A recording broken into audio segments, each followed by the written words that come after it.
ধন্যবাদ মাননীয় স্পিকার। আজি মুই একজন রাজবংশী কামতাপুরী সমাজের মানসি, আর সেই জন্য পশ্চিমবঙ্গ সরকারও তো এই রাজবংশী কামতাপুরী ভাষা স্বীকৃত ভাষা। আর আজি এই সদনত মুই মোর মায়ের ভাষাত, মোর রাজবংশী কামতাপুরী ভাষাত মুই এই আজকার যে বিশেষ যে সদন আর তার যে বক্তব্য দেওয়ার কথা সেটা তুমি কম। প্রথমে তো মুই ধন্যবাদ জানাও আমার ভারতবর্ষের সমস্ত সেনাবাহিনীর যে সমস্ত বীর জওয়ানগুলো আছে, যার কুশল দক্ষতা আজি আমার দেশের সেনাগুলা আজি পাকিস্তান থাকিয়া যে আর স্বৈরাচারী বা জিহাদি কাও বা সন্ত্রাসবাদী কাও যে সমস্ত লোকজন আজি আমার কাশ্মীরের পহেলগাঁৱত আজি আমার ২৬ জন আমার হিন্দু মানসিক, যার বউগুলাক দেখিয়া যে আমার মাথার সিন্দুর আছে কি নাই, আর তারপর সেই হিন্দু মানসিকগুলাক যে হত্যা করছে তার আমি নিন্দা জানাও। এবং তারপরে যে অপারেশন সিন্দুর, যে আমার সিন্দুরের দাম কত, আমার মা বইনির মা দিদির সিন্দুরের দাম কত, আর তার ফল আজ পাকিস্তান ভুগেছে। ১০০ কিলোমিটার ভিতরে যায় পাকিস্তানের জঙ্গি ঘাঁটি, সন্ত্রাস ঘাঁটি সামরিক বাহিনীর উপর যে আক্রমণ করছে, তাতে আমার এই ৩ সেনাবাহিনীকে আমি ধন্যবাদ জানাও।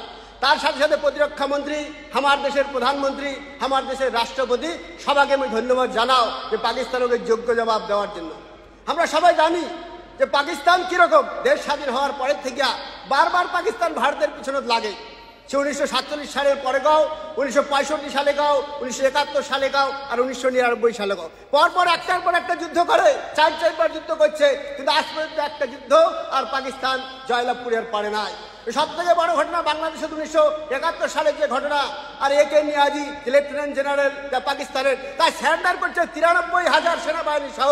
এই নির্লজ্জ এই পাকিস্তান তার কি করে আবার ক্ষমতা থাকে যে ভারতবর্ষের উপর বারবার এই ধরনের আক্রমণ করার, বারবার সহ্যের সীমা আমরা অতিক্রম করি না। এই জন্য পাকিস্তানকে আমরা এই বার্তা দিবার চাই যে দুধ মাঙ্গোগে তো হাম ক্ষীর দেंगे, কাশ্মীর মাঙ্গোগে তো হাম চির দেंगे। এইটাই হচ্ছে আমার কথা। আমার সেনাবাহিনী তার যোগ্য জবাব দেয়। সেজন্য এই যে ঘটনা, একটার পর একটা ঘটনা, আর তারপর আমরা দেখি যে কিভাবে পাকিস্তানকে আমরা যোগ্য জবাব করে দিছি। ২০১৬ সালে যে উড়িয়ার পাঠানকোটে হামলা আর তার সার্জিক্যাল স্ট্রাইক আমার সেনাবাহিনী করছে, পাকিস্তানের ভিতরে যারা জঙ্গি ঘাঁটিগুলো ধ্বংস করে দিছে, সে জয়শিয়া মোহাম্মদ হোক বা লস্কর-ই তৈবা হোক, সমস্ত জঙ্গি ঘাঁটি আজ পাকিস্তানও আর নষ্ট করে দেওয়া হয়েছে। ২০১৯ সালে আমার সেনাবাহিনীর উপর পুলওয়ামা জঙ্গি হামলা হয়েছে। আমরা সবাই জানি আমার দেশের ৪৪ জন বীর সেনা আর মারি ফেলা হয়েছে বোমা বিস্ফোরণের দ্বারা। তারও যোগ্য জবাব দেওয়া হয়েছে। বালাকোটে এয়ার স্ট্রাইক করা হয়েছে, পাকিস্তানের জঙ্গি ঘাঁটি, পাকিস্তানের সামরিক ঘাঁটি তছনছ করে দেওয়া হয়েছে। আর ২০২৫ সালের এই ২২শে এপ্রিল যে পহেলগামের উপর হামলা, আর তারও অপারেশন সিন্দুর হয়েছে। পাকিস্তানের যোগ্য জবাব বারবার আমার দেশের সেনাবাহিনী, বারবার আমার দেশের রাষ্ট্রনায়ক, আমার দেশের রাষ্ট্রপ্রধান বারবার দিছে।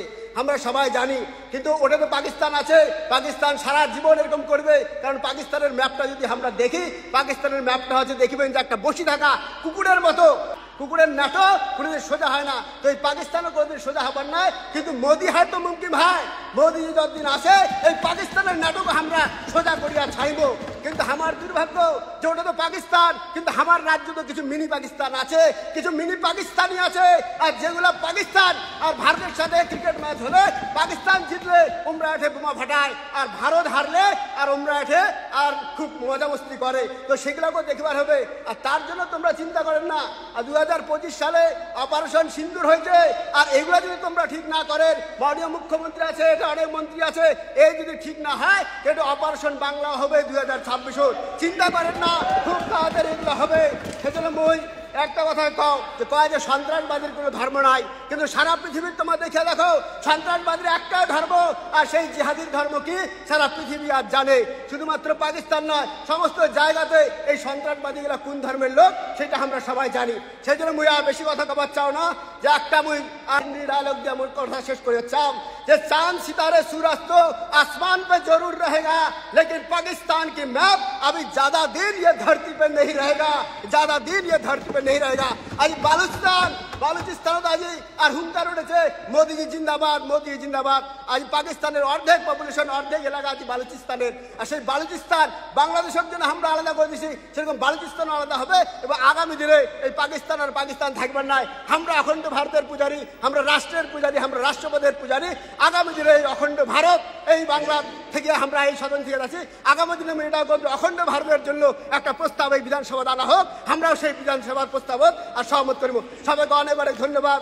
জয় হিন্দ, জয় ভারত, ভারত মাতা কি জয়।